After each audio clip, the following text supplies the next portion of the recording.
प्रभु यीशु मसीह में स्नेही बंधुओं, हमारे पिता ईश्वर और प्रभु यीशु मसीह आप लोगों को अनुग्रह तथा शांति प्रदान करें। आज हम प्रेरित काल के आखिरी सप्ताह में प्रवेश कर चुके हैं।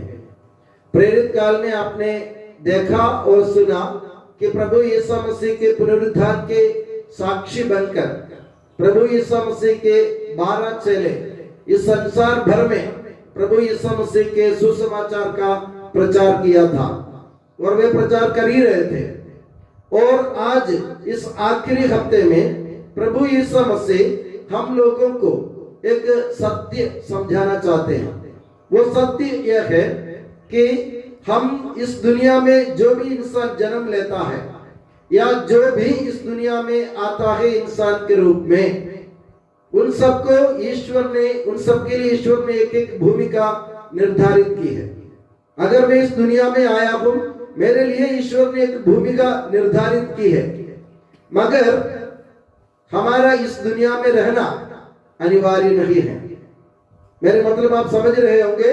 मेरे कहने का मतलब यह है, प्रभु यीशु मसीह स्वयं उदाहरण देता है। प्रभु अपने चेलों से कहता है, तुम्हारी भलाई इसमें है कि मैं चला जाऊं। अगर मैं नहीं जाऊंगा तो सहायक यानी पवित्र आत्मा तुम्हारे पास नहीं आएगा। तो प्रभु यीशु मसीह की भूमिका क्या थी, वो समझने के लिए हमें पवित्र तृत्व की ओर देखना पड़ेगा। पवित्र तृत्व आप जानते हैं, ईश्वर जो पिता, पुत्र और पवित्र आत्मा के रूप में अपने आप को प्रकट करता है। पवित्र तृत्व में 3 व्यक्ति है, एक सत्ता है, और उसमें पिता ने इस दुनिया का सृजन किया। प्रभु पिता ईश्वर ने दुनिया का सृजन किया और पुत्र ईश्वर यानी ईसा मसीह ने इस दुनिया का तारण किया। अब पवित्र आत्मा की बारी है। पवित्र आत्मा की भूमिका है वो अपना पालन करते जाए और हमें आगे बढ़ाते जाए, हमारे हाथ पकड़े, हमारे हाथ थाम ले, ताकि हम लड़खड़ाए बिना ईसा मसीह और ईश्वर के पद पर अग्रसर हो। ये भूमिका आप पवित्र तृत्व में ईश्वर में आप देख रहे हैं, क्योंकि ईश्वर एक होते हुए भी 3 है और तीनों अलग अलग भूमिका निभाते हैं। और इसलिए मैंने कहा हम सब के लिए इस दुनिया में एक भूमिका निर्धारित की गई है, वो हमारा कर्तव्य है। उदाहरण के लिए इब्राहिम को आप देखिए, इब्राहिम की भूमिका क्या थी मुक्ति विधान में। ईश्वर ने इब्राहिम को बुलाया, इब्राहिम ने उन पर अटूट भरोसा रखते हुए अपने घर, अपना देश और अपने कुटुंब, अपने परिवार सब छोड़कर जिस जगह ईश्वर ने उनको दिखाया उस जगह की ओर प्रस्थान किए थे। तो अटल भरोसा रखना और इस तरह विश्वासियों का पिता बनना इब्राहिम की भूमिका थी। इब्राहिम ने बखूबी से उसको निभाया। इब्राहिम के बाद इसहाक की भूमिका क्या थी? इसहाक की भूमिका थी कि प्रतिज्ञा देश जो ईश्वर ने जो प्रतिज्ञा की है उसकी पूर्ति के लिए अपने संतानों को प्रेरित करना। और इसहाक के बाद फिर याकूब आए।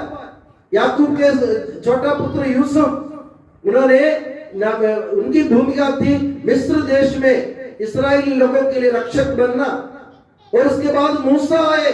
मूसा की भूमिका थी कि प्रतिज्ञा देश की ओर इस्राएल की जनता को गुलामी से ले जाना, गुलामी से छुड़ाकर उनको प्रतिज्ञा देश की ओर ले जाना। और मूसा की भूमिका भी आप देख रहे हैं, वो अपनी भूमिका पूरी नहीं कर पाए, वे बीच में निपट गए। और उसके बीच में इसके बाद में आए जोशुआ, जिन्होंने इस्राएली जनता को कानान देश में प्रवेश करने दिया। तो इस तरह हम बाइबल में देखेंगे हर एक व्यक्ति की अपनी अपनी भूमिका होती है। और वो भूमिका जब तक हम अपन समझेंगे नहीं, जब तक हम उसको निभाएंगे नहीं, तब तक इस प्रेरित काल में यीशु मसीह के हमारे संदेश को इस दुनिया में फैलना हमारे लिए मुश्किल होगा। मुझे अपनी भूमिका समझने की जरूरत है। अक्सर क्या होता है कि हम लोग अपनी भूमिका में ये नहीं सोचता कि मैं किस लिए इस दुनिया में भेजा गया हूं, मेरा काम क्या है। और अक्सर हम ये भी सोचते हैं अगर मैं नहीं होता ना ये काम नहीं होता। ऐसा कुछ नहीं है। इस ईश्वर ने सृजन किया, यीशु मसीह के हाथ में दे दिया सृष्टि को, यीशु मसीह ने तारण किया और यीशु मसीह ने पवित्र आत्मा के हाथ में दे दिया सृष्टि को, और पवित्र आत्मा इस सृष्टि का पालन करता है। तो इस तरह अलग अलग अलग भूमिका अलग अलग टाइम पर निभाते हुए पवित्र शास्त्र ने हमें उदाहरण दिया। हमें भी इस प्रेरित काल के आखिरी हफ्ते में यीशु मसीह हमसे कहते हैं, तुम्हारी सबकी एक एक भूमिका है, वो भूमिका जानो पहचानो और उसको निभाओ। और उसको निभाने के वक्त तुम ये ना सोचो कि तुम्हारा ना होते तो ये काम नहीं होता। अगर मैं सोचता कि अगर मैं चंदुकड़ी में नहीं रहता तो चंदुकड़ी में विकास नहीं होता, गलत है। जिस परिस्थिति में मैं हूं उस परिस्थिति के अनुसार चंदुखड़ी में विकास लाना मेरी भूमिका है। ये नहीं है कि मैं जिंदगी भर चंदुखड़ी में रहूंगा। बहुत सारे फादर सिस्टर ने अपनी सेवाएं दी, बहुत सारे लोगों ने अपनी अपनी भूमिका बखूबी से निभाई। इसलिए आज हमारे ये मिशन केंद्र आपको जैसे दिख रहा है वैसा ही दिख रहा है। कारण क्या है कि उन्होंने अपनी अपनी भूमिका निभाई। हम लोग अक्सर घमंड करते हैं, हम घमंड करते हैं, हम सोचते हैं अगर मैं नहीं होऊंगा ना तो ये काम नहीं होगा। ऐसा कुछ नहीं है, तुम्हें अपनी भूमिका निभाना है बिना घमंड के। जैसे यीशु मसीह ने उदाहरण दिया, पवित्र आत्मा ने उदाहरण दिया, ईश्वर ने उदाहरण दिया, मूसा ने उदाहरण दिया, इब्राहिम ने उदाहरण दिया, यूसुफ ने और याकूब ने और इसहाक ने उदाहरण दिया।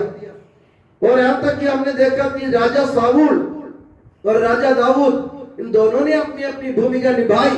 जब जाके इस्राएल की जनता के रूप में खड़ी हुई। तो मेरे प्यारे बंधु, मेरे कहने का मतलब यह है, यीशु मसीह ने हमारा तारण किया। आज पवित्र आत्मा उस तारण कार्य को, मुक्ति कार्य को इस दुनिया में जारी रख रहा है। अब तुम्हारी क्या भूमिका, मेरी क्या भूमिका है?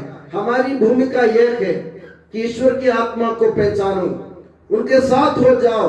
और आज के गलातियों के पत्र में आप लोगों ने अच्छा सुना कि संत पुरुष कहते हैं हमारा काम क्या है। हमें वासनाओं का साथ जोड़ना चाहिए, बुरे व्यवहारों को साथ जोड़ना चाहिए, दुर्गुणों को साथ जोड़ना चाहिए और हमें आत्मा के गुण को अपनाना चाहिए। यही हमारी भूमिका। आत्मा के गुण क्या है? इसमें लिखा है आनंद, संयम और हर प्रकार के उल्लास, ये सब आत्मा का काम है। इसमें प्रेम और हर प्रकार की भलाई आत्मा का काम है। तो हमें क्या करना चाहिए? नेकी के रास्ता अपनाना। प्रभु यीशु मसीह ने जो आत्मा हमें प्रदान किया, पवित्र आत्मा, उसके साथ देना और आत्मा के साथ चलते हुए दुनिया में प्रभु यीशु मसीह के सुसमाचार का बखान करना, यह हमारी भूमिका है और हमारा कर्तव्य है। इस भूमिका को भली भांति समझे हुए हम अपने जीवन बिताने की कोशिश करें। जैसे मैंने आपसे कहा, यह ना सोचे कि मेरा ना रहते काम नहीं होगा, मगर यह सोचे कि जब तक मैं हूं तब तक मुझे अपनी भूमिका बखूबी से निभाने की जरूरत है।